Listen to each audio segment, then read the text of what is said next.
filling in for George Kittle. And so, yes, am I rushing out? Am I using a number one waiver pick on him? Am I, spending all of my fab money? I am not. But if you're asking me, among the tight end 2 candidates that are viable streamers, does Jordan Reed get a vote this week? He does. He does get a vote this week. Look, the fact is that the George Kittle averaged over 27 routes a game, right? Not a ton, but it's fine, a decent amount. Jordan Reed gets 27 routes in this offense, and probably won't. He'll probably split some with Ross Dwelley.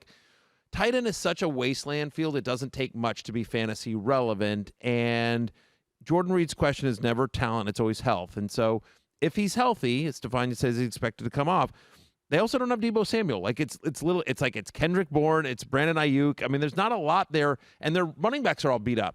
So just by process of elimination, Jordan Reed will be inside my top 20 when my rankings come out later today. He'll be ranked 15-ish. I would agree there, by the way. And confirmed from Keith Lipscomb that George Kittle is now available to drop.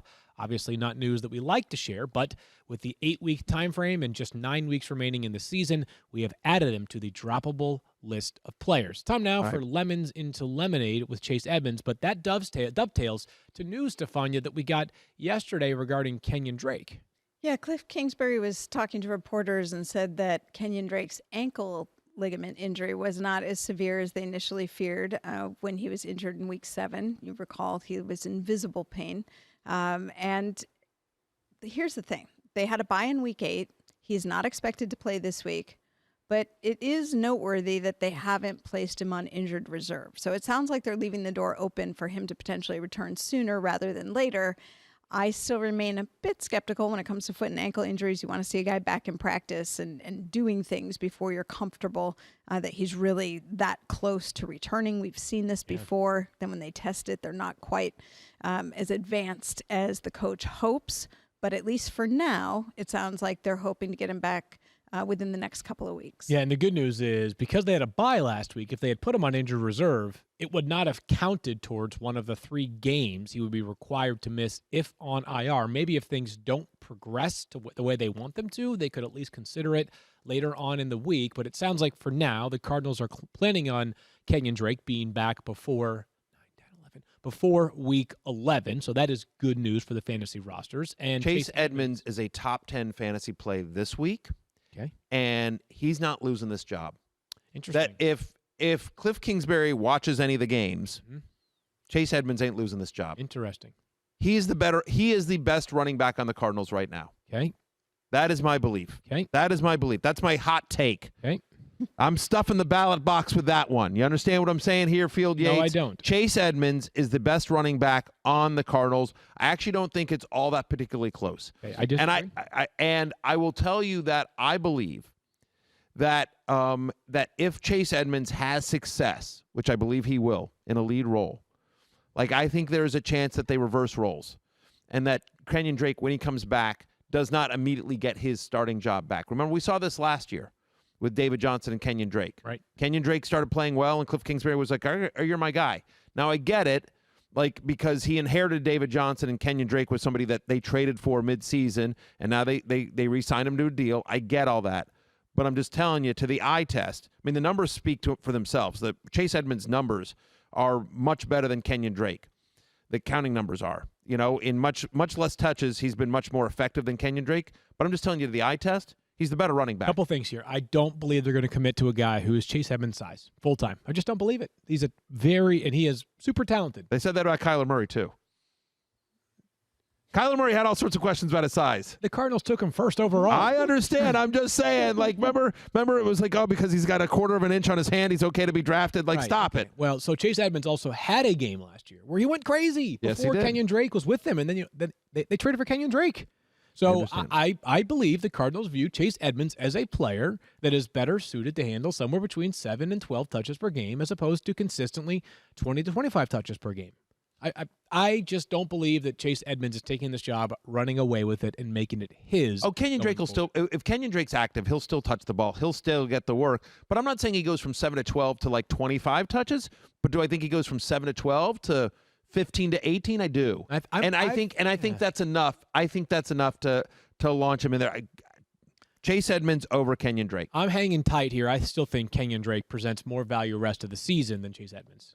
I say on a points per game basis, Okay. Chase Edmonds outscores Kenyon Drake the rest of the way. Oh, great deal. I'll take that one. I say on a points per game basis, Kenyon Drake outscores Chase Edmonds the rest of the way. Put it on the board. Just won that one. Thank you. Have, oh we my have God. Like that's like we should get a board somewhere. We should get a board. We should actually get a board. We actually have room here in for a board. Oh, you know what we could do?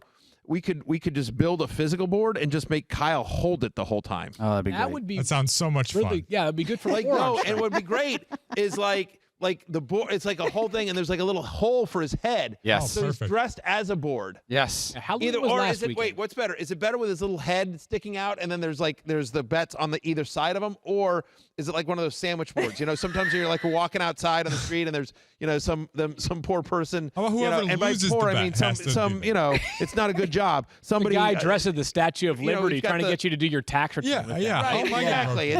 It's like, but he's got it's called the sandwich board. You know, he's outside of a shop.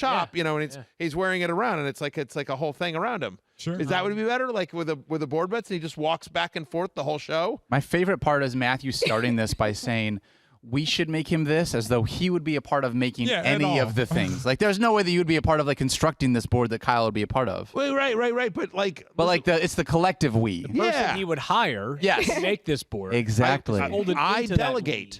Yes. I delegate. Spoiler alert on places where you could find people to hire on making that board a little bit later in the show. Oh, hey now. Good There you go. stuff here. By the way, that's Lemons into Lemonade, which is brought to you by Truly Lemonade. Truly Lemonade is a Maybe never refreshing again. mix of lemonade and hard seltzer that is perfect for game day. If life or your fantasy lineup gives you lemons, make lemonade and keep the good times going. Read that again. With Because Truly. I just Truly talked all hard over you. seltzer. I feel bad for the people of Truly. I just read all over that. I'll read it. Lemons into Lemonade is brought to you by Truly Lemonade. Truly Lemonade, a refreshing mix of lemonade and hard seltzer that's perfect for game day. If life or your fantasy lineup gives you lemons, make lemonade. Keep the good times going with Truly. Truly hard seltzer. Live Truly. I just want to make sure our sponsors get their money's worth because I'm making fun of Kyle. Most people would, rather than continue to talk over top of the person doing the read, would just stop talking. I know, you but I doubled already down and talked talked an extra amount. Well, I know, but Hello, I was already talking, Daniel. so it was already ruined. Have you So it was met already Matthew ruined. Berry? It was already ruined. Year 7 on the show for us, Daniel. Right. The joke is on us at this point. Stefania, I believe that it is very, very Appreciate rude you, buddy. to bench a quarterback with a mustache. Listen, the Jaguars apparently have other plans. I feel like in the world of the podcast, like I'm definitely not winning the popular vote, but I do think I think I make it the right states. Okay. Come on, I'm just saying. I don't get it. Stefania, let's move All right, forward here with all some right. Gardner Minshew news. Gardner Minshew is dealing with an injury, so it's hard to know exactly what this is, if it's a benching or really if it's related to the thumb, because obviously they were on the bye last week, and we learned that he had been having pain in his thumb since mid-October, but the team only just learned about it going into last week. Multiple fractures and a ligament injury in his thumb. It's not really clear how they plan to manage it going forward, but they have just said he will not be playing in Week 9. Okay, so we expect it to be Jake Luton takes over for Gardner Minshew. He is a 6th-round pick out of Oregon State, 28-3 touchdown to interception ratio last year with the Beavers. Matthew, does this do anything at all to the value of the pass catchers in Jacksonville? I don't think it does. Okay. Weirdly, look. First off, they've been great, right? I mean, Keelan Cole got up to the hot start. He's been disappointing. 3 top 25 finishes, but still not great. Not great. DJ Shark has been a disappointment so far this Terrible. year. And then beyond that, there's no one else. The only offensive player that you're starting out of Jacksonville is James Robinson. As we all expected. Right. And so my expectation, obviously, is that James Robinson continues to be a bell cow running back and touches even more of the balls, that Jacksonville is putting into offense. And then the other piece of it here is that, like, this is a fantasy-friendly offense. Like, is Jake Luton, we haven't seen him, right? But, like, they've had 2 weeks to, sort of coach him up and get him ready for this offense. They're going to be throwing a ton. He's probably not going to be the most efficient guy out there. But, like, if you're in a 2-quarterback league, if you're in a deep superflex league, like, worth a flyer because, again, it's going to be a fantasy-friendly offense. It's going to be one that's going to be throwing quite a bit. And, like, listen, Gardner Minshew has not been a good NFL quarterback this year. He's missed open throws. He's been inaccurate. He's had some bad turnovers. But he's been a good fantasy quarterback this year. He's been a very usable fantasy quarterback, and that's what I would expect with Jake Luton. Happy birthday, Kenny Galladay. Today is the star wide receiver's birthday, but he is also hurt, Stefania. Hopefully not in too much pain today, at least enough to avoid having to celebrate. Well, let's hope for his sake that he gets better news about his hip, but we already know that he's going to miss week 9, and that's really the main news here. Obviously, Detroit doesn't share a lot when it comes to injury information, but he is going through further testing, and we hope to learn whether this is going to be a 1-week thing or a multi-week injury. But for now, not playing this weekend. Okay, that's no fun for Kenny Galladay. Really a good player for the Lions. They have an important divisional matchup against the Vikings this weekend. Marvin Jones, how hot is he? A top 20 play here? Oh, you know what it's time for? What's it time for? Undertaker gift. Wow! Come on. I teed you up right there. Marvin Well done. Jones. Yeah, Undertaker gift. That's Absolutely. Good there too. Thirsty Kyle notes that in his career with the Detroit Lions, when Marvin Jones sees 7 or more targets, he averages over 17 fantasy points per game. Okay? And so you think about this Minnesota defense, right? I mean, Vikings 26th against the pass over the last 4 weeks.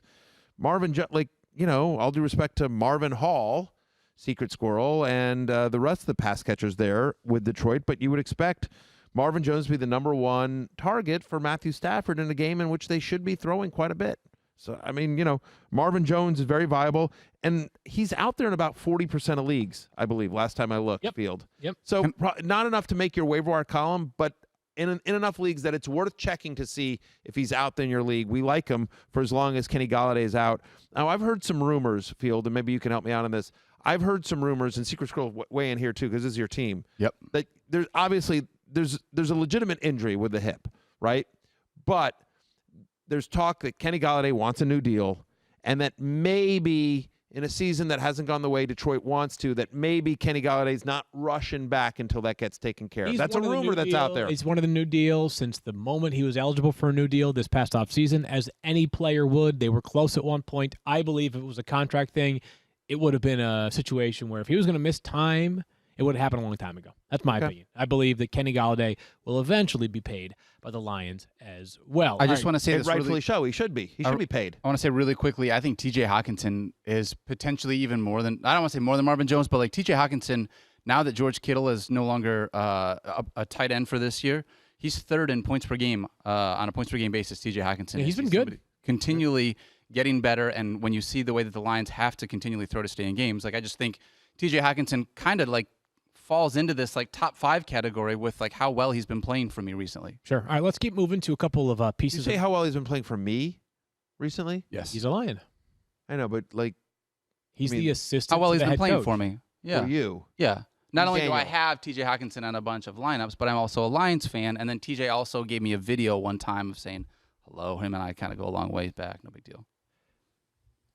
Is that not clear enough for you? No, it's very clear. It's very Let's get clear. to some positive move news along. here, and we Move start along. with the most important player in fantasy football, Stefania. What do you know about Christian McCaffrey? Well, I know that they sure hope they see him this weekend on the field against the Chiefs. Matt Rule said he's hoping that he'll be activated to play on Sunday, that he is going to practice this week, just like he did last week, and they are certainly hoping they will have him. He does defer to the medical staff to make the final call, which is appropriate. Obviously, he's missed 6 games. They want him back. Matthew, I know you've talked about Mike Davis maintaining some kind of role because he's too good not to. Matt Rule also agrees with you, says he's a starter in the NFL and they will continue to use him. But obviously, there's no one like Christian McCaffrey. Right. It's going to say, as There's not. Rule finished that sentence by noting, Christian McCaffrey is one of the best players in the league, so it's not like we're going to play him, for half the snaps or something. Stefania, the Steelers play the Cowboys on Sunday. If it's Ben DiNucci, this game might be 42 to -12. Wow. But is it going to be Ben DiNucci I didn't even know you on could do Sunday? -12 in the NFL. Yeah. You can And in choose to fantasy. not take the safety and the negative points just go on the other team. Correct. That's Yeah, it's weird. So Interesting. who do you expect to play quarterback for the Cowboys on Sunday? They're hoping they have Andy Dalton. But can you imagine being Andy Dalton coming back from that vicious hit and a concussion to face the Steelers defense? Behind that beat-up offensive line? Yeah, that's the plan for right now. He is progressing through the protocol. He has not cleared it. They're very upfront about that. He has to go through more steps this week, including returning to practice. But they are hopeful, based on the progress he's made so far, that he will be able to join them on Sunday. All right. That will be certainly essential for the Cowboys, who, as much as they look terrible, and they do look terrible, are still clinging to hope in that NFC East. We'll get into this later in the week, but are you starting any non-Ezekiel Elliott Cowboy, even if Andy Dalton's under center, on the road? Maybe Amari Cooper. Maybe Amari Cooper? I think about it. Yeah. I think Amari Cooper's a maybe. Yeah, he's a maybe for me. Right. We'll see, but he's a maybe. I think a long ways to go this week before we get into ways to go this week. I actually won't be here. I actually won't be here tomorrow or Thursday as well. Great. So we'll check in on Friday. Okay. So you can ask Sounds Mike good. Clay that. You and Mike awesome. can talk about that. So All right. just a couple scheduled days off there. All right. So all right. Time for a Question, live read. After a long live summer, read. the wait is officially over. Okay, College football is back, and so is an all-new season of your favorite Dr. Pepper-obsessed college football town. That's right. We're talking about Fansville. So brace yourself for the all-on-the-field football drama and off-the-field Dr. Pepper flavor your eyes and taste buds can handle. Because even though you can't be at the stadium, you can still dress, cheer, and drink Dr. Pepper like a true fan. Head to a store near you to treat your inner college football fan to an ice-cold 20-ounce Dr. Pepper today. I am just telling you, sometimes there are a few things in life that quench the thirst, quite like the appropriately timed Dr. Pepper. Oof. So I'm with you, refreshing. Field. Did you know that Shell knows that between every tee-up, layup, and setting your fantasy lineup, that you Yeah. can't catch up with all your favorite podcasts. So come to Shell and get 3 things done at once, all right? First, fill up with that Shell V-Power Nitro Plus to help keep your engine running like new. Then, save up with the Fuel Rewards program. Never pay full price for gas again. And then finally, snack up with all those in-store rewards to save even more at the pump. All right, time to wrap this up. Make the most of the stop you need to make with Shell and engines that continuously use Shell V-Power Nitro Plus Premium Gasoline. See full terms and conditions at fuelrewards.com. Let's get to some Monday Night Football recap, and we start with, of course, the Buccaneers, who win this game. Pretty close game, actually. Game came down to a 2-point conversion with 28 seconds to go in the fourth quarter. The Bucs grind out an ugly win. Tom Brady, this was a business-like finish for Tom Brady. 19.1 fantasy points on a night where he was far from at his best. Pretty gritty effort from that Giants defense on the whole. I don't want to belabor this too much. Tom Brady has been fantastic. He has a difficult stretch from weeks 10 to 12.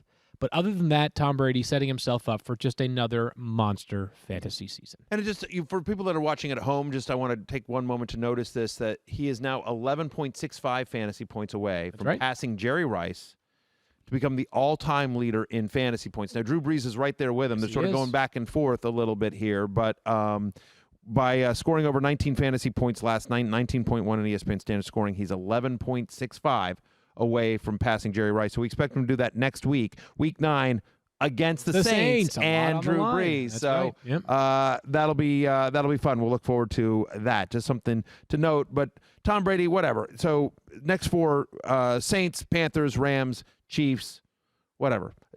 Especially, by the way, seeing what we've seen with some of these other quarterbacks that have struggled, Lamar Jackson, Josh Allen.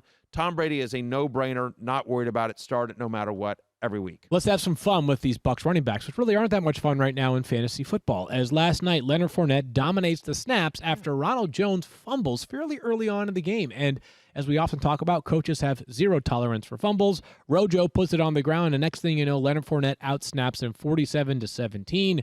It was a 46-7 snap edge after that fumble by Ronald Jones. It's clear that this backfield is going to twist in the wind by the week. 100%.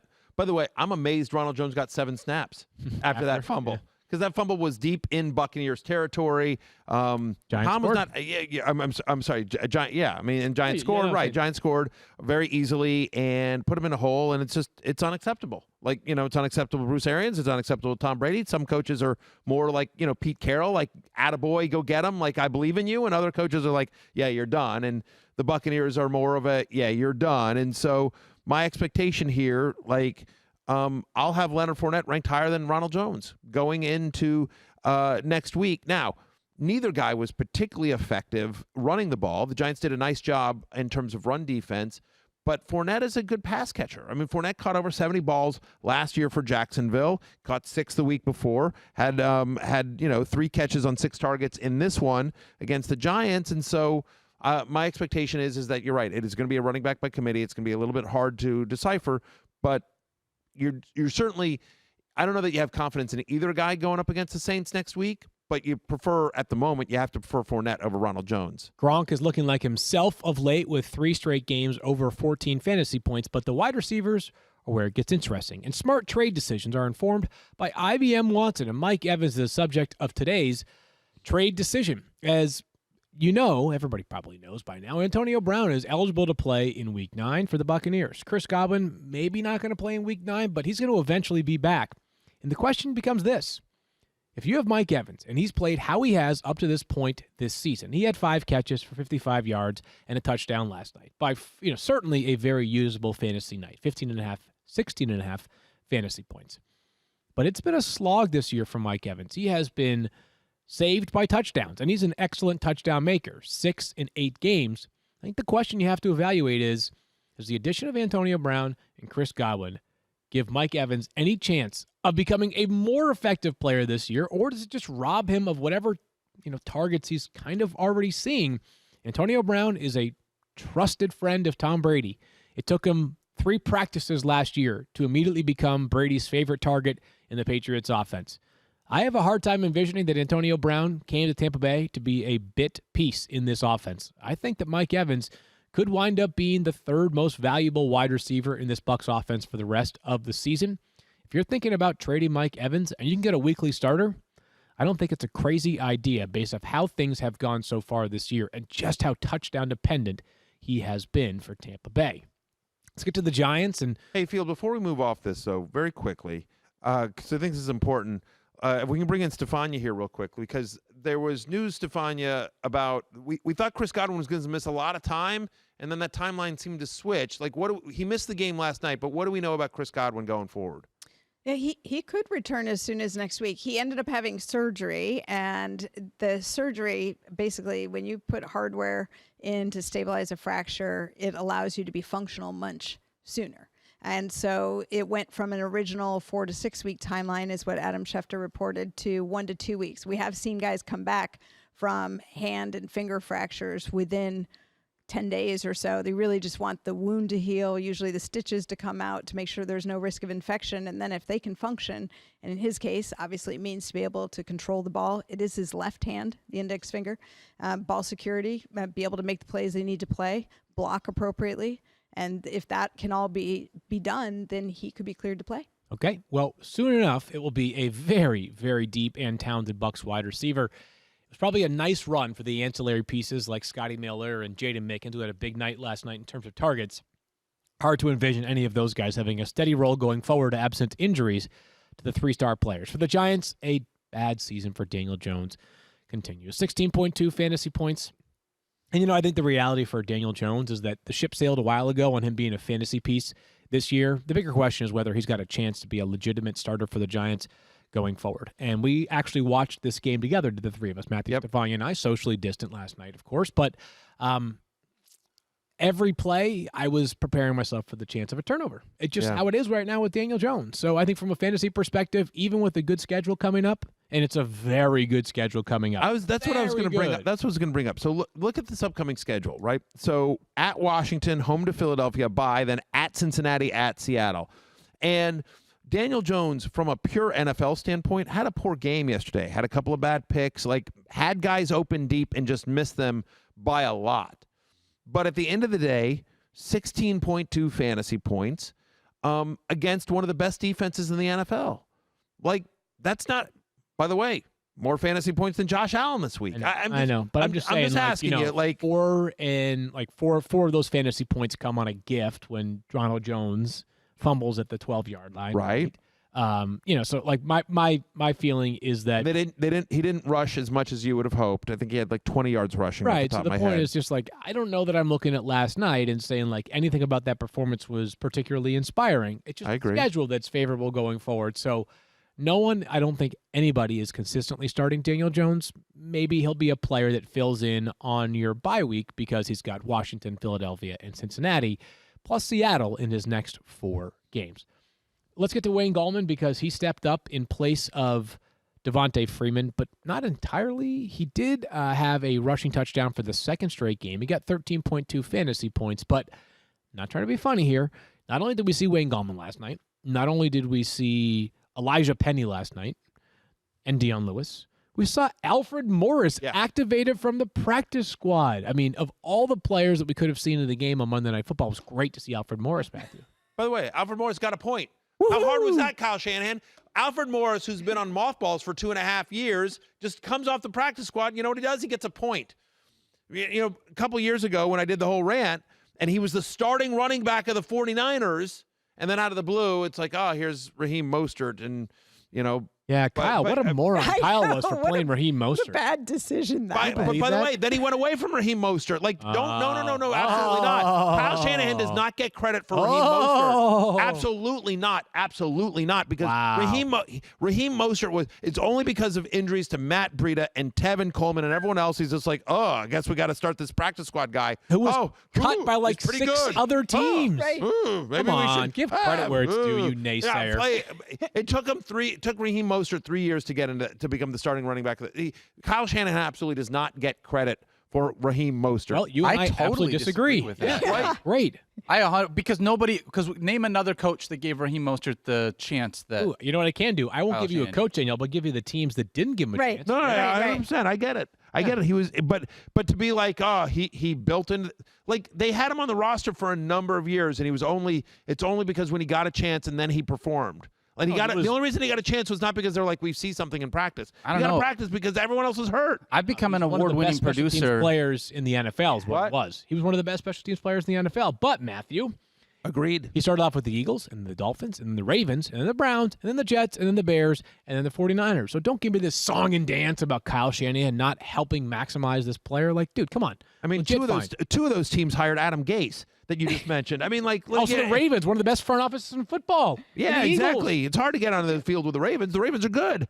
Wow. You think they could use Raheem Mostert in that backfield right now with 2 yards in a cloud of dust with that running game? Come on. That's only because they won't free J.K. Dobbins. All right, let's move forward because the fine. The Anyway, bottom line is this. I was very bitter. Yes, it was like bitter to see, bitter and funny to see Alfred Morris out there. Agreed. By the way, Alfred Morris actually looked pretty good. I actually thought Alfred Morris had more of a burst than I thought, and it is worth noting. Well rested. He was definitely well rested. And by the way, I mean, just remember there is a history there. Alfred Morris did have some time with the Cowboys under Jason Garrett, so there is a familiarity there. Wouldn't be surprising to see Alfred Morris be in the mix here with the Giants for as long as Freeman is out. But clearly Wayne Goldman is the guy if we're going to start a Giants running back. I don't think we need to get too far into the weeds on these Giants pass catchers, but Shirlene Shepard now has 6 or more targets in 19 straight games. It would be 20 actually if you include, it's 19 straight games out of 20 total played. I'm excluding week 2 of this year because he ran just 9 routes before he got hurt. Right. Bottom line is that heavily targeted in this offense, as is Darius Slayton. The quarterback's just going to undo them a little bit.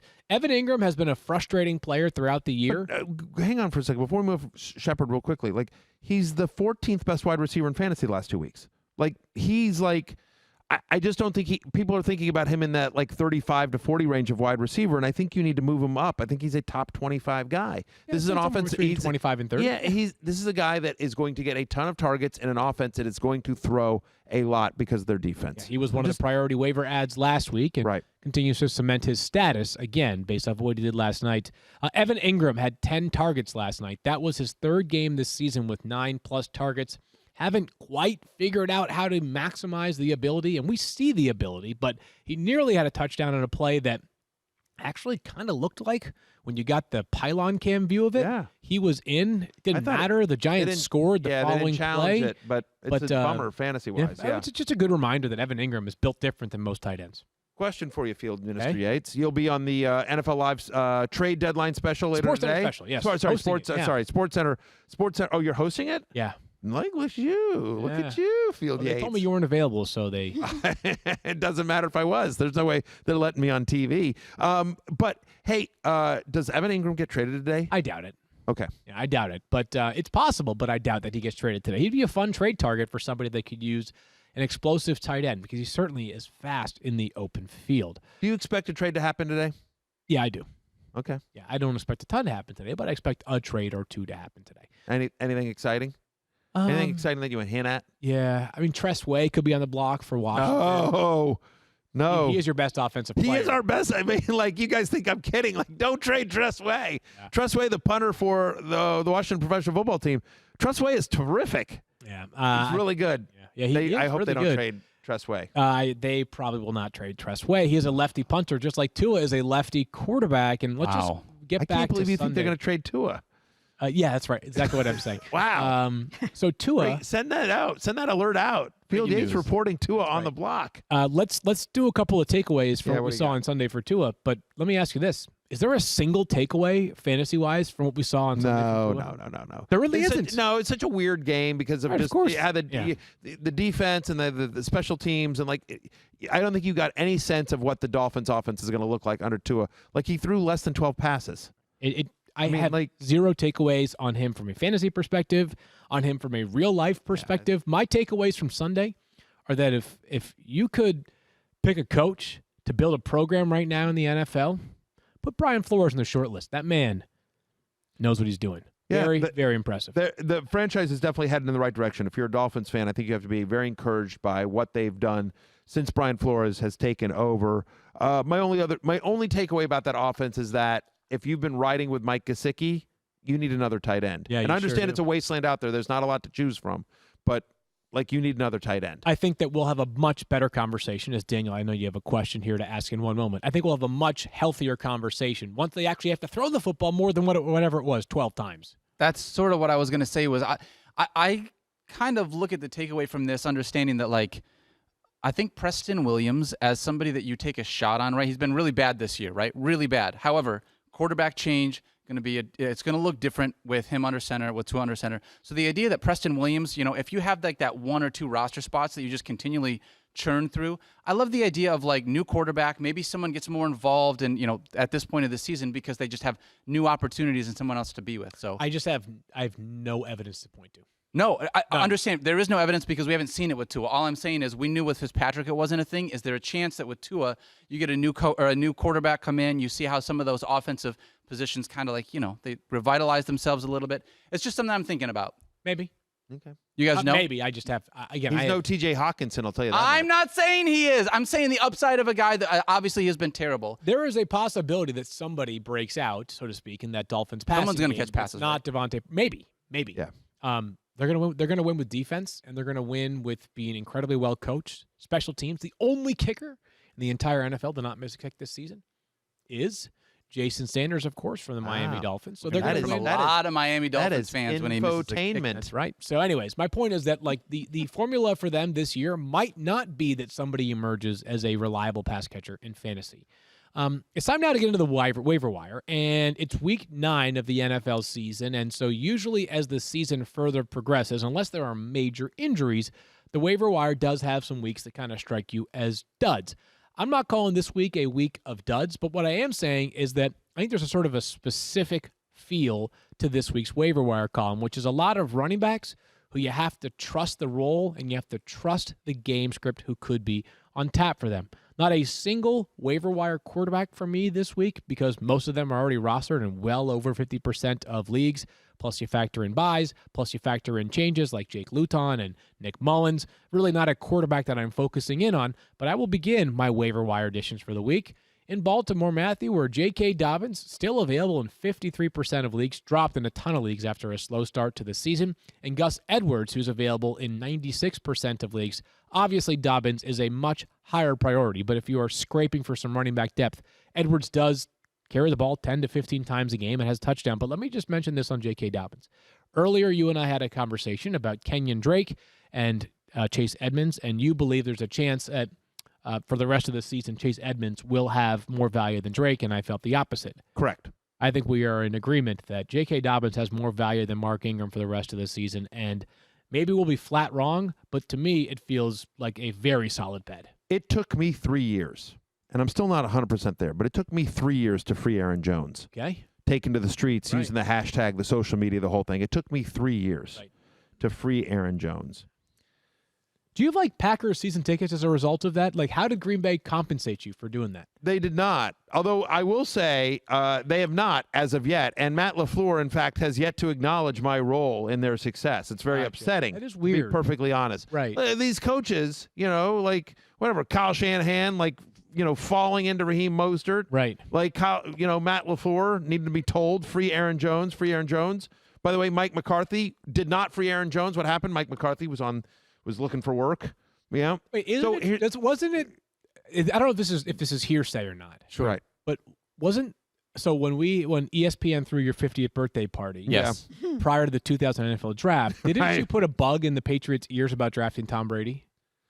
I can neither confirm nor deny. Wow. Either of those two things. So just saying, but I did like his tape out of college. Raheem Mostert, you did or did not? You did. I did like. You his never tape out of- believed in Drew Hansen. Listen, whatever. I mean, listen, did I text something to Bill? Maybe. I don't know. You faxed it back in the day. I might have. 2000. I might have. You Yeah. didn't Might have text faxed it. back then. I think I might have sent him a letter. Nailed it. Carrier pigeon. Yeah, carrier pigeon, probably telegraph. I think I actually sent it by telegraph. Yeah, exactly.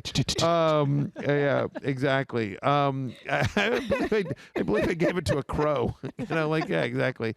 What is it? Sir Thomas an owl. Brady What do they is use in my Harry favorite. Potter? The owl. An An owl. owl. I sent an owl to Belichick. Look, here's the thing. It took me 3 years to free Aaron Jones. Right. And I think I'm going to have to start. It's going to take me a while. I don't know if I'll get it there this season, but we're going to have to free J.K. Dobbins. Okay, let's do it. # free J.K. Dobbins. What are we doing? What are we doing, Baltimore? What are we doing? Marking, to the eye test. They're a better running team without Mark Ingram. I get the guy is very popular in the locker room. Yeah, but the winds are shifting a little bit. So for those that missed Fantasy Football Now on Sunday, I want to relay a comment from Diana Rossini, who was covering this game, and something that she said was that in speaking to Ravens coaches, she was talking about how in some ways they view it as almost easier to not have had one of the 3 running backs in the backfield. I don't think this was a Mark Ingram specific question. I just think that the idea is sometimes when you have 3 running backs, you're trying to develop a rhythm, a flow. Yeah. You're trying to keep them all happy and engaged, but also you want to win the game. That can be a challenge. Having just 2, it seemed like the formula worked. And just candidly, I think maybe in terms of overall skill set, J.K. Dobbins and Mark Ingram were the 2 most talented in this backfield. Gus Edwards serves a very specific role for them. And say what you want. Go check where Gus Edwards ranks in terms of yards per carry and percentage of carries that gain yardage. When you want to be a downhill running team, Gus Edwards is a guy to have on your roster. I say all this because maybe that 2-man rotation sort of inspires Baltimore going forward to make a change that could result in a bunch more J.K. Dobbins. And especially for those who play in PPR leagues, which is the default setting on ESPN, J.K. Dobbins is going to be the pass catcher. He certainly seems to. of the 2 of those guys. Yep, yeah. agreed there. Let's get to a couple more here. And JaMychal Hasty, perhaps the lone man that you can trust besides Jerick McKinnon, I suppose, in the 49ers backfield. Right. But, Kyle Shanahan's been very transparent. We want to kind of mitigate the workload for Jerick McKinnon after overworking him a bit by need during those 2 weeks in which he was the starting running back. JaMychal Hasty looked okay this past week, but it's a great matchup on Thursday night. So another thing that I'm realizing with the waiver wire column is that a lot of the ads could be very short-term specific, Sure. right? So, I think JaMychal Hasty is a top 20-ish play this week, should be added as a result of it. I also think that Damian Harris... Because we're not expecting Tevin Coleman, right, Stefania? We're not expecting... I don't know if you have an update yet. No, but he just re-injured his knee. Yeah. It'll be 4 days when that game is played on Thursday. The game's at home, right, Stefania? It's in San Francisco? Yes. It's in San Francisco, but remember, so think about a player who they didn't do anything yesterday. All NFL facilities are closed today because it's election day. You think Tevin Coleman's going to return with basically rehab and walkthroughs only for Thursday? Seems unlikely to me. No, It does. And even if somehow we were active, you can't start him. No, and they brought him back for last week's game because they thought he was good, and he left in the first quarter with the same thing. He's not. They're not rushing anyone. Raheem Mostert eligible to come back week 10. I think he's after the week 11 bye. JaMychal Hasty could be the guy for a while. Damien Harris could be the guy for at least one more week in New England. The Patriots put the Jets on Monday Night Football on ESPN. Of course, the game is in New York. I'm an accompany man. And Damien Harris, again, we talked about this yesterday. He's a pretty talented guy, like clearly a good runner. Has the Patriots run the football effectively? They don't do much effectively on offense, but they do run the football pretty well. They're third in rush percentage, and they're second in percentage of yards that come on the ground. So this is a team that you know is going to ground and pound if they can. They should be able to do so against the Jets on Monday night. Damien Harris, another player that cracks my top 20-ish for running back ranks, Matthew. I'm not sure if you finished your ranks yet for Week 9, but I'd imagine Damien Harris, if he's not there, he's not that far off. Yeah, playing the Jets, like he's gonna be game flow and game script dependent. Yeah. They're gonna need to be either very competitive or leading in the game. And in this current state of the Patriots, I don't know how many games there are like that, but this week against the Jets is one of them. There's gonna be no passing down usage here for Harris. If you're gonna tell people to add running backs, it might be because you have to drop somebody else. I'm gonna give you 3 names. You tell me whether they are welcome to Dumpsville. Mark Ingram, who we just mentioned. Yes. I agree there. Devontae Freeman, who 52% rostered right now. Yes. Yeah, I feel the same way. I think there's a chance that he takes over the starting job again, but it's the Giants starting running back. What's it, like a low and like a top 30-ish option? And by the way, here's their next 3 weeks are at Washington, home to Philadelphia, and then a bye. Those are 3. Washington and Philadelphia, for all the struggles of those 2 teams, both have good defensive fronts. Those are not easy teams to run on. Yeah, and then James White for the Patriots. I think it's a good buy. Yeah. Obviously, very reliable player, and a player who's been through a ton this season on a very personal level, but one game with 10-plus points this year. The Patriots haven't been able to get a whole lot going in the passing game, which is the great strength of James White. More on wide receivers in just a moment, but first, a word from Daniel. Do you own or rent your home? Matthew probably rent, I'm assuming. He might own multiple homes. I'm a Seven. homeowner. You are a homeowner. Great. I'm a homeowner. I'll Sure just leave you it at do. that. I'll bet it's real hard work for you out there, huh? You know what's easy, though? What's hard work for me? Owning the home? Yes. It is not hard work. All the lawn and the pool care that you probably do, and the trees and the leaves. Yeah. All that stuff. Oh, sure. Guess what, though? Honestly, it's more hard work for my wife, but yeah. Sure. Yeah. Well, you know what? But I watch her. She could I bring be- her lemonade. If she... you When she's done mowing the lawn, I come out there. I bring her an ice cold lemonade. It's the second live read that Matthew has decided to. You engaged me. I was know quiet. it's my fault. This This is my fault, America. I'm sorry. I'm going to start over. Do you rent or own your home? Sure you do. And I'll bet it can be real hard work. You know what's easy though? Bundling policies with Geico. Geico makes it easy to bundle your homeowners or renters insurance along with your auto policy. It's a good thing too because you already have so much to do around your home. Go to geico.com to get a quote and see just how much you could save. It's Geico easy. Visit geico.com today. That's geico.com. You know the pressure you feel heading into a fantasy draft. You want to make sure you're picking the right guys to get the job done. Because whatever your strategy is, at the end of the day, it all comes down to who's on your team. What we really need is something like ZipRecruiter for fantasy football. Well, tragically, they don't make that yet. But ZipRecruiter is in the real world makes hiring easier than ever. And right now, you can try it for free at ZipRecruiter.com/06010. ZipRecruiter sends your job to over 100 of the web's leading job sites, scanning thousands of applicants and actively inviting the most qualified candidates to apply, so you can hire the right people fast. In fact, 4 out of 5 employers who post on ZipRecruiter find a quality candidate within the first day. Man, imagine if we had something like ZipRecruiter during fantasy drafts. We'd never lose. Try ZipRecruiter for free today when you post your job at ZipRecruiter.com/06010. That's ZipRecruiter.com/06010. ZipRecruiter, the smartest way to hire. Moving forward with our waiver wire ads, and Matthew, we saw this one a little bit different yesterday, but I think we kind of met in the middle when we actually put a pin in it. That's Corey Davis for the Titans, who I believe Mike Clay noted this. I think he said he was in the 5 games played this year. Corey Davis is a top 20 wide receiver. Yeah. So I think the way we framed it was a little bit different. You were saying, like, I'm not buying into the idea that Corey Davis is like an automatic roster lock for you every single week that he plays. I was saying Needs that to be like, rostered in 100% of leagues, though. he does. He's got a touchdown in 3 of his past 4 games. He's got 10 targets in consecutive games. Ryan Tannehill continues to play at a high level as well. We talked about this at the beginning of the year after his first breakout game, like the first game where he was awesome, right? We said, like, so guy that was drafted very high in the NFL draft. Yep, 5th overall. Right, and guy that has, tantalized with his talent for years, and has had flashes. Did you say tantalized? Tantalized. Tanhillized? Tantalized. Tantalized. No, I like did not do that. because that would just be a You bad can pun. make your dumb Noah Fant joke, but I can't say he Tannehillized. To be clear, he can't. With his He talent? just does it anyways. Yeah. I'm with you, Daniel. It's You incredible. can say it, but he's Tana Thrill. You're just No, you're just like, stop.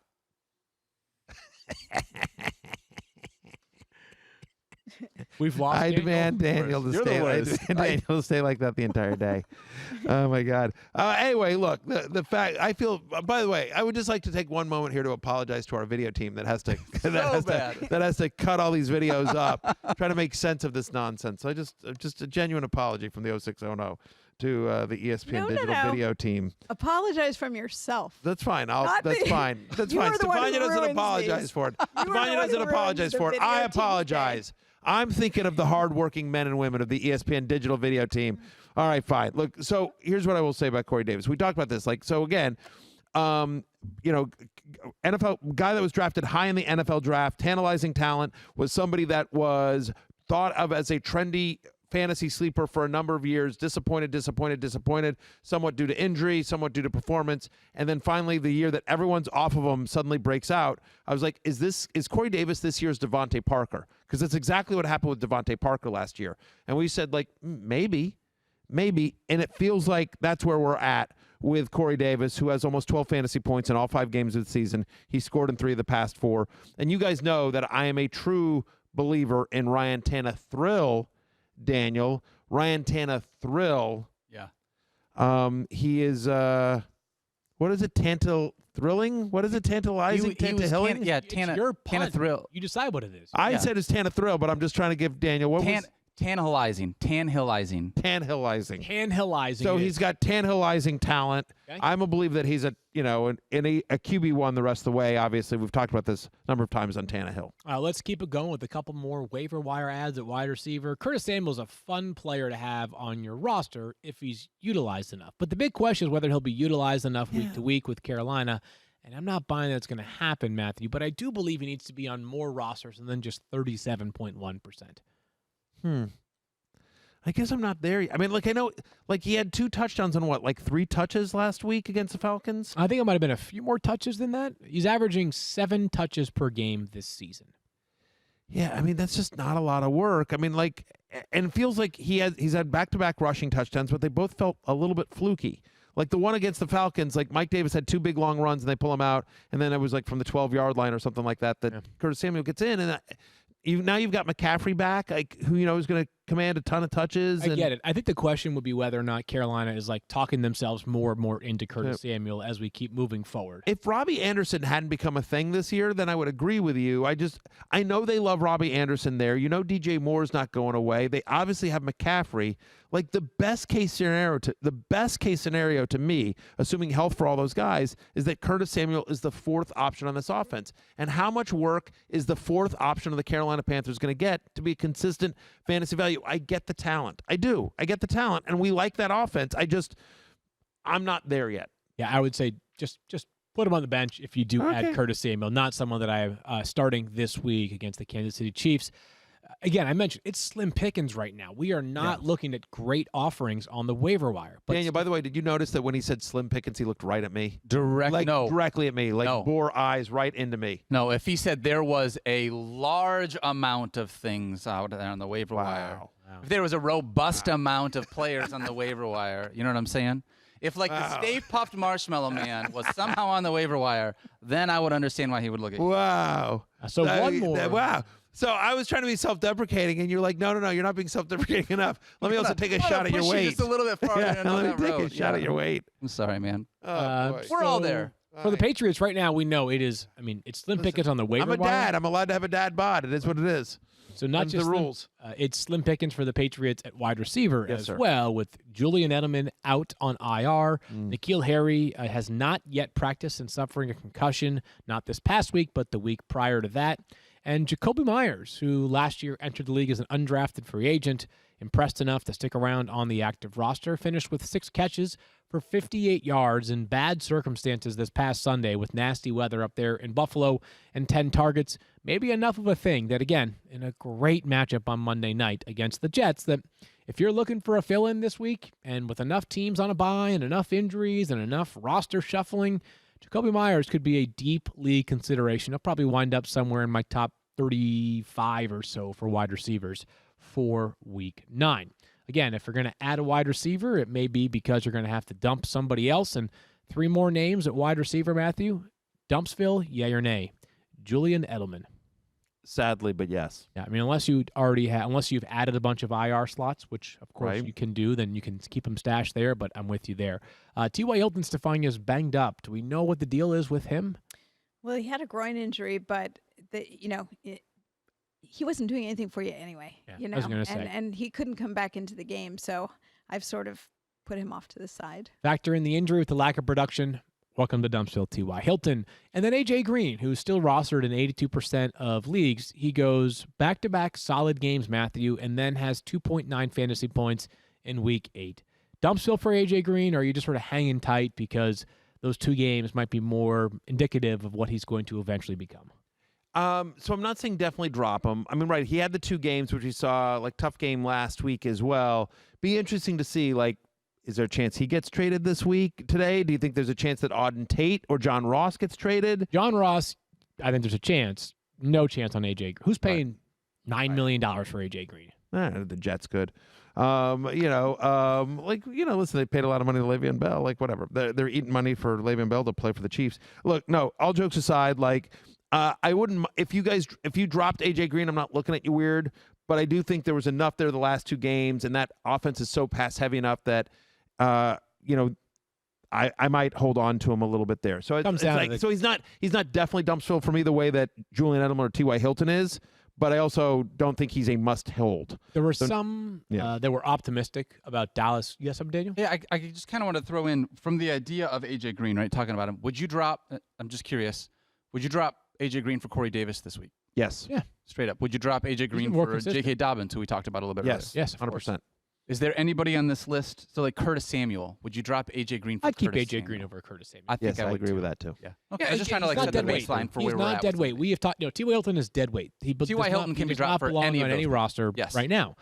A.J. Green is not dead weight. He's expendable, though, Yes. if the right circumstances dictated that you could find someone who would be a better upgrade either at wide receiver or somewhere else. Tight ends, as always, not a lot of options there, but Dallas Goedert, a name to at least monitor. He's available in about 60% of leagues, and he had just 1 catch this past week. They're on a bye now, so you may not have the ability to stash him, but this is sort of a talent hedge, right? This is a guy that people believe big things are eventually heading his way in Philadelphia, so if you have the ability to roster a second tight end for 1 more week, Dallas Goedert is someone to keep on the radar.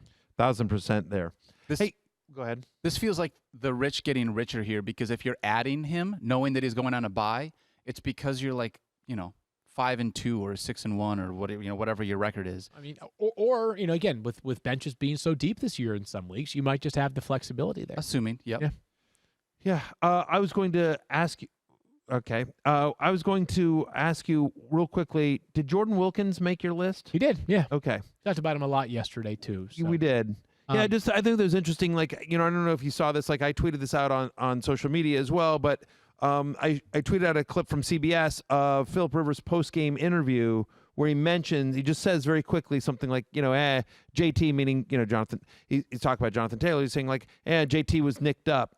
So just like some sort of very vague reference to Taylor being not 100% healthy. Gotcha. If Taylor were to miss some time, Wilkins would move up the list for me, certainly. I would think he would be the number 1 waiver ad of the week, other than J.K. Dobbins, especially at running back. So he has a chance to be a top 25-ish play if Jonathan Taylor, actually better than that, top 20 play if Jonathan Taylor's out this Sunday against the Baltimore Ravens.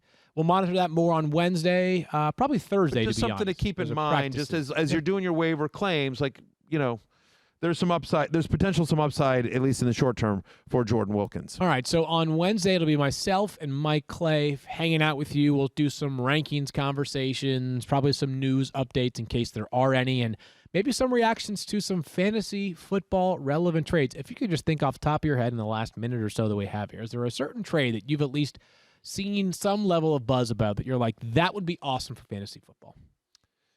Will Fuller Will Fuller somewhere. I mean, like, I don't know Will that Fuller's the movable chess piece in this whole fantasy trade deadline conversation. Yeah. Right? How? How? How are they going to move who are they going to give the football to? They just gave away DeAndre Hopkins. If they get rid of Will Fuller, Here's the reason why. It's not about what they could do for the rest of this season. It's about the idea that they are going nowhere at 1-6, and they have no first-round pick. They have no second-round pick. Will Fuller is going to be a free agent. If they don't believe, and they've had 4.5 years now to figure out if they get a long-term deal done with Will Fuller, well, 1.5 years since he's been extension eligible. They haven't gotten something done yet. Is that a sign they're not going to meet his demands, or he's not going to come down to their price, or maybe they haven't had any conversations about an extension? But my thought is that it's short-term pain for longer-term gain.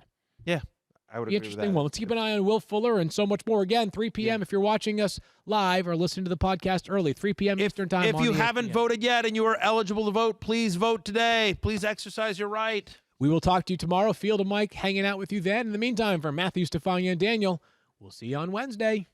Peace out.